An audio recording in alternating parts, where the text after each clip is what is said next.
Você aí, sabe o que é um Bitcoin? A moeda virtual se valorizou mais de 900% em 2017. Para tentar entender esse movimento do mercado, nós vamos conversar com o fundador e consultor da Cisnema Informática, Eugênio Maldaner, e o economista João Portela. Sejam bem-vindos. Bom, vamos lá, gente. Você aí que tem dúvida em casa, está pensando em investir? 99588-2374 para você participar da nossa conversa. 99588-2374 pelo WhatsApp, apenas mensagens de texto. Primeiro, seja bem-vindo, Ney Eugênio. Vamos tentar entender o que é o Bitcoin. Essa é a primeira pergunta. Pode nos explicar? O Bitcoin foi criado, por até hoje não sabe quem criou, porque pode ser um grupo e tudo, mas foi criado em cima de uma tecnologia chamada blockchain. É uma corrente de blocos. E a lógica dessa tecnologia é que eu tenho o bloco, que eu faço uma criptografia, e passo para um novo bloco, e assim por diante. Então, com isso, eu tenho garantia que sempre eu vou ter todas as informações em corrente, e eu posso fazer também uma volta para verificar se tem algum erro e coisa assim. E um outro ponto em cima dessa tecnologia é que ela é distribuída. Então, digamos, o Bitcoin foi a primeira solução criada em cima dessa tecnologia.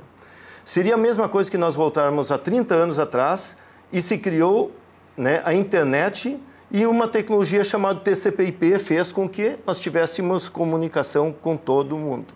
Então, a lógica dele é essa. O que aconteceu? Por anos, essa tecnologia foi crescendo, foi prosperando, e no início não valia nada, 0, alguma coisa, e começou a ter um interesse maior. Um dos fatos que dá garantia assim, de interesse do Bitcoin é o limite dele. São 21 milhões de moedas. Não tem como crescer isso. É esse que ponto. Outra coisa que ele é uma tecnologia aberta. Então, qualquer um pode ir lá, copiar essa tecnologia e construir uma nova moeda. Hoje existe 4 mil moedas em cima disso. Então, a ideia do Bitcoin é criar essa moeda, e com isso, digamos, poder comercializar, só que ela valorizou tanto nos últimos anos, principalmente no ano passado, que ela deixou de ter alguns valores importantes, que seria de eu transacionar com ela, porque o valor dela subiu tanto. E daí, com isso, nós temos hoje centenas ou milhares de outras moedas que têm esse propósito. Sim. Para a gente tentar entender, eu consigo, com o Bitcoin, comprar coisas, comercializar coisas como uma moeda, fazer essa transação? Pode, desde que o outro aceite. Sim.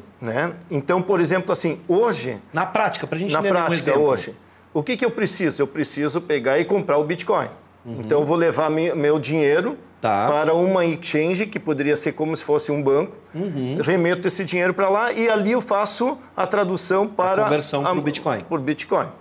A partir dali, eu posso, na verdade, enviar isso, nós chamamos de carteira, para uma carteira de alguém, seria a você. Eu envio esse Bitcoin para alguém. Então, hoje, o que funciona? Como ele é distribuído, eu posso estar, digamos, comprando ou pagando para qualquer pessoa que tenha uma carteira. Não importa se ele já tem moeda ou não. Sim. Porém, agora já surgiu, por exemplo, o Visa. Eu tenho o Visa, que eu consigo ser um cartão Visa de débito internacional, e eu posso, em 20 e poucos milhões de estabelecimento, usar o Visa. Com o Bitcoin. É um cartão de débito, Visa. Ok. Mas que esse cartão de Visa, ele é débito em Bitcoin ou as outras moedas. Sim, é um conjunto de moedas virtuais. Bom, professor, a gente vai estabelecer aqui uma discussão, e é importante que o telespectador entenda isso. A gente tem duas visões, o Ney representa essa visão que está nos explicando e falando da grande valorização e por que esse Bitcoin está sendo procurado. O professor vai nos dar um outro panorama, e eu vou começar com a pergunta e depois o Ney pode completar. O que a gente pode entender do Bitcoin e por que essa grande valorização em 2017, como se foi o boom, o ano do Bitcoin? É mais uma bolha. Na minha visão, é mais uma bolha E o que seria uma bolha, assim, para a gente entender? É algo fictício. Algo criado a partir de uma série de pressupostos que não se sustentam, né? O companheiro acabou de falar que você precisa, para comprar o Bitcoin, você precisa de moeda. Você precisa de moeda papel, ou dólar, ou reais, né? Então, na verdade, esses processos que envolvem ciências sociais, como é o caso da economia, eles precisam ter um forte assentamento no senso comum. Como é que nasceu a moeda papel? As pessoas levavam o ouro, que era o ativo verdadeiro de transação, o ouro e a prata, elas levavam as famosas casas de custódia, né? E aí deixavam lá na casa de custódia e o proprietário da casa de custódia entregava a elas um CDB, um certificado de depósito bancário, dizendo que o senhor... Fernando, né? Ney. Que o senhor Ney depositou na minha casa de custódia 10 quilos de ouro. Com o passar do tempo, as pessoas foram pegando aquele CDB e utilizando como moeda, fazendo transações com eles. Olha, eu tenho 10 quilos de ouro lá na casa de custódia, eu quero comprar a tua 100 vaca. Está aqui meu CDB, eu endosso para ti, você vai lá e retira o ouro. Né? Assim começou a surgir o papel moeda. E o dono da casa de custódia, ele percebeu que ele sempre tinha um estoque de ouro que os proprietários não requisitavam. E ele, ao mesmo tempo, recebia pessoas deficitárias que sabiam que ele tinha ouro lá e iam lá e pediam para ele: "Cá, você não me empresta aí um tanto de ouro para mim resolver meus problemas?" E ele percebeu que ele poderia emprestar um pedaço daquele ouro. E ele começou, então, a emprestar um pedaço daquele ouro que não era dele. E assim foi nascendo o papel moeda. E, a partir daí, surgiu também o primeiro banco central do mundo, que é o Banco da Inglaterra, exatamente no momento em que a maior casa de custódia quebrou. Faliu porque emitiu certificados em excesso, houve um boato, houve uma correria, ela não tinha ouro em estoque para cobrir os CDBs que estavam na rua e a casa de custódia foi à falência. E, a partir dali, o governo inglês, então, decidiu: não, quem tem que controlar esse processo de emissão monetária e de controle monetário obrigatoriamente tem que ser um órgão público. E aí foi que se criou o primeiro banco central do mundo, que é o Banco da Inglaterra. Então, vamos imaginar o seguinte: o Bitcoin é uma moeda? Bom, para ser uma moeda, ele tem que ter um lastro. Você vai dizer assim: mas a nossa moeda não tem lastro. Você pega uma nota de R$50, quem é que lhe garante que aquela nota vale R$50? O lastro da nossa moeda é o trabalho. Você exerce a sua função aqui na televisão e, por esta função, você recebe um pagamento em moeda, em papel moeda, que é universalmente aceito, universalmente no Brasil, né? Que é o real, e através do qual você pode transacionar. O Bitcoin tem essa característica? Não tem. Hoje ele não tem. Tanto que o lastro dele tem que ser o papel moeda, que não tem lastro. Né? A única moeda que tinha lastro até o início dos anos 80 era a libra esterlina inglesa. Você tinha no Banco Central inglês, em caixa do Banco Central inglês, o equivalente em ouro, o equivalente de libras circulantes. Né? Depois, o próprio Banco Central inglês percebeu que aquilo não era importante e até fez alguns leilões no início dos anos 80 com esse ouro. Só que aqueles leilões mexeram tanto no mercado de ouro que eles pararam. Né?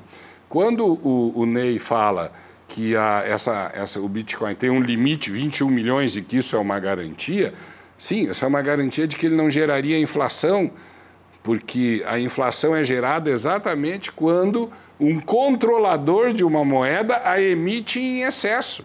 Sim. Agora, eu te pergunto o seguinte, vamos dizer o seguinte: qual é o limite de reais que nós temos no Brasil? 3,5 vezes o PIB brasileiro. Por que isso?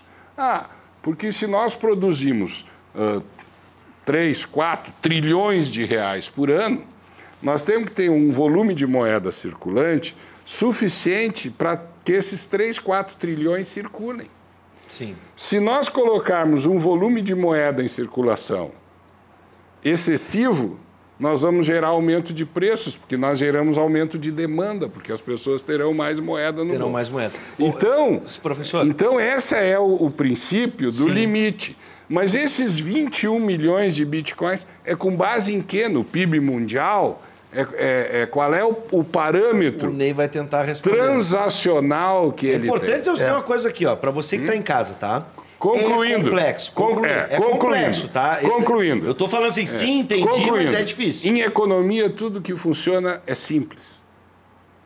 Em segundo lugar, é facilmente explicável. O Bitcoin ainda não é simples e ainda não é facilmente explicável. Bom, é que assim, simples não é, tá? Seja o próprio processo da emissão da moeda. Inclusive, eu recomendo você que está em casa, dá uma olhada. Não sei se os senhores já viram alguma vez na vida o projeto Zeitgeist, que tem o Zeitgeist 1, Zeitgeist 2 e Zeitgeist 3. O Zeitgeist 3, que é um documentário, está disponível de graça na internet e no Netflix. Ele tenta explicar o que o professor tentou agora, de maneira heróica, em alguns minutos, explicar o que é o processo da emissão da moeda, os processos de inflação, como é que a economia mundial parece fácil para quem entende, mas não é fácil. Você não fica aí apavorado, a gente vai tentar ajudar. E eu repasso a pergunta do presidente, do professor, né, pro Ney, para tentar explicar onde é que está o lastro do Bitcoin e a garantia. Existe, esse é o ponto, acho que interessante. A gente, às vezes, busca no futuro as respostas do passado. E quando se inova, não fecha as respostas do passado. É essa a grande questão, né? Se nós pensarmos na época da máquina a vapor, na época da internet, tudo isso se buscou sempre, né, respostas no passado, quando na verdade era uma inovação, era um quebra de paradigma. Então, em primeiro lugar, é o seguinte: o que garante o Bitcoin cada vez mais o crescimento dele? O desejo. Sim. O desejo de quem tem uma moeda fraca, que não digo o caso do Brasil, mas imagina os países que têm um problema grave na economia. São os que mais estão aderindo à moeda. Sim. O segundo ponto é o seguinte: quando você quer fazer uma economia, você leva para onde esse dinheiro, né? Muita gente, o que fazia no passado? Buscava reservas em outras moedas que não era sua, porque não confiava na sua moeda. Sim. Então, para muita gente, apostar, por exemplo, no Bitcoin eu vou salvar, né, uma parte das minhas economias colocando lá, transformando lá. Um outro ponto interessante é que antes se buscava o ouro, né, se buscava o dólar, se buscava isso para dar essas garantias. Para quem começa a entender um pouco mais da tecnologia, de como funciona e de como está crescendo, o que para mim aconteceu, e essa questão da dúvida se é bolha ou não, é que ano passado foi um ano que muita gente entendeu o que é a tecnologia do blockchain e que ela veio para ficar, né? E que pode ser o Bitcoin, ou pode ser o Ethereum, ou pode ser que nem hoje. Hoje deu uma explosão numa moeda chamada XRP, que é o Ripple, e é uma moeda, se você der uma estudada, é uma moeda que é sustentada pelos bancos, e o banco já usa há muito tempo para transferência internacional essa moeda. Então, o que eu digo assim? O que me garante, né, a entender o processo é conhecer a moeda, conhecer a tecnologia, conhecer o processo. O lastro é diferente de antes. Antes o lastro era o ouro. Depois o lastro foi a garantia do país. E cada vez mais, se tu olha no mundo, os países não estão mais tendo garantias, né? As pessoas não estão tendo garantia e estão buscando alguma causa. E surgiu essa causa. Sim. Então, essa é a questão. Agora, por exemplo, o que me faz entender a fundo, e isso que me fez, os últimos meses, cair a ficha e entender o que é as criptomoedas. O propósito que está atrás.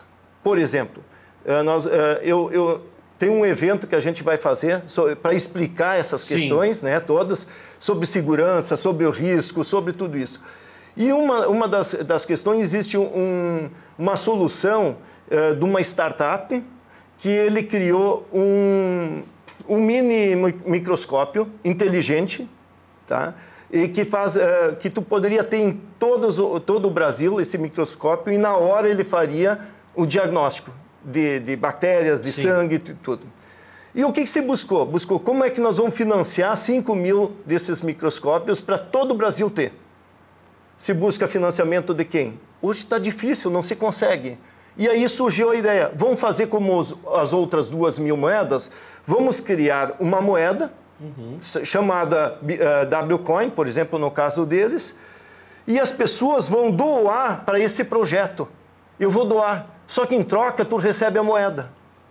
Se o projeto vai bem, valoriza a moeda. Se esse projeto não atende às necessidades, cai a moeda. É uma espécie de investimento. E aí que está. Então, quando tu conhece cada uma das moedas, tu começa a entender o que é o lastro. Entendi. Pelo que a gente já pôde perceber, tanto na explicação do professor, e ele usou essa palavra, como tu explicaste agora, é uma questão cultural. Há uma convenção entre as pessoas, há uma ideia por trás disso, né? Há até mesmo, como tu bem disseste, às vezes até uma ideologia por trás disso, uma moeda que vai financiar projetos, por exemplo. Sociais, por exemplo. Sociais, claro. Bom, a gente tem várias perguntas, tem muita gente interessada. Deixa eu botar na tela antes, Guilherme, bota aí, a gente acabou de falar com o Ney, nós vamos sortear daqui a pouquinho, né, ingressos para esse evento da criptomoeda e do blockchain, tá? No dia 23 de janeiro, terça-feira, das 8 às 17 no Hotel Embaixador, vai rolar então esse evento para você poder ter mais informações, você que está interessado. E parece que tem muita gente. Bota na tela e vamos pro WhatsApp, 995882374, o Ezequiel de Porto Alegre pergunta, seja bem-vindo, Ezequiel. Sobre o Bitcoin, gostaria de perguntar, corre risco de perdermos o valor investido nessa moeda? Pois no ano de 2017 houve um problema com hackers invadindo o sistema. A segurança agora, a gente já vamos sair do lastro, vamos para a segurança, já que a gente tem a presença, né, aí de pessoas que entendem do sistema de informação. Eu gostaria de frisar que pode ser que ela se torne no futuro uma moeda e ganhe credibilidade. Eu acho que o que não se sustenta é esse frenesi, essa loucura de uma valorização irreal em cima do quê? Em cima de que princípio, né? Vamos lá de novo, uma moeda, ela obrigatoriamente precisa ter lastro. Na verdade, eu acho que por trás das criptomoedas existe, digamos assim, um sonho liberal de se desvincular digamos assim, das garras e das determinações governamentais. Que o Ney falou que os países que têm moeda fraca são os que estão procurando esse tipo de moeda. Mas aí é uma incoerência, porque o país que tem moeda fraca é justamente o país que não sabe fazer gestão monetária. Claro. Sim. Entende? Aí ele vai buscar essa moeda, aí ele vai fazer a gestão monetária que ele faz, que transformou a moeda, como nem a Venezuela. A Venezuela criou uma moeda agora. Não sei o nome da moeda. Japão e Rússia falam em validar a moeda e Venezuela diz que vai fazer a moeda virtual. Tá lembrando o Luiz agora, mandou aqui pra gente. Então não seria uma seleção de que a moeda seja aceita no futuro? O professor, mas eu acho que eu entendi. A Venezuela vai fazer uma moeda virtual. A pergunta do professor seria isso. A questão do professor é essa, se isso não é, esse frenesi todo, é muita gente procurando resultado imediato nisso, é algo que não tem a segurança. Esse fato é o seguinte, que eu vejo. Quando o ouro teve aquela explosão de 1000%, foi uma corrida também. O que para mim eu acredito que é bolha, mas que ela sobe e desce. Então esse é um problema. Por exemplo, um dos objetivos da gente fazer esse evento é esclarecer para as pessoas não perderem o que você tem. Porque a gente começa a ver, se tu começa a acompanhar nas redes sociais, é gente vendendo carro, é gente vendendo apartamento e assim por diante.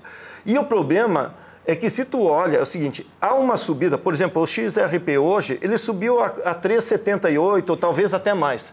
E agora voltou, né? Voltou para 2,78, né? E de repente. Então, quer dizer, quem é que comprou lá na alta vai perder.